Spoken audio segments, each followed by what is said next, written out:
Siya mga kaligalig, so for today's video nga ay tayo mag-outfit check and this is our day 4. Hindi ko ma-fold.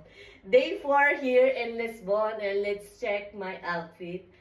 So sa aking top, nag-wear lang ako ng wool na long sleeve by Benetton. Dahil pauwi na kami ng Milan, mamayang gabi, malamig doon. So, for my pants, I'm wearing also na wool na pants by Zara. As you can see. Yan. And for my shoes, I'm wearing also my On Cloud Vista 2 kasi sabi may maulan at saka sobrang hangin. May ulan pa rin konti. Pero I think wala naman. Sabi sa prevision, sa weather forecast.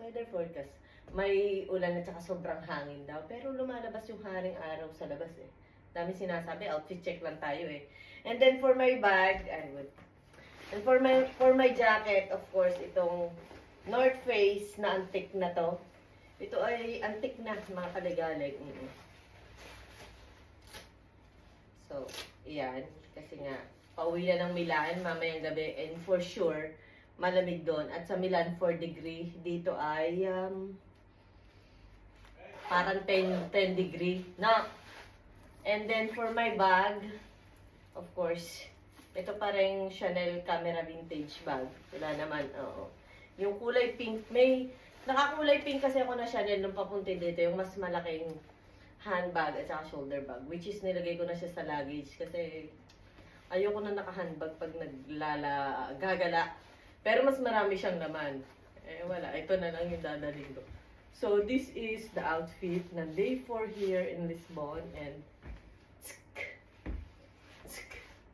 for today's video, kami mga kaligalig mag-iikot ulit sa center. And maghahanap ng pastel nata na may uuwi sa Milan. So, yun lang mga kaligalig. Kaya naman, ciao, ciao!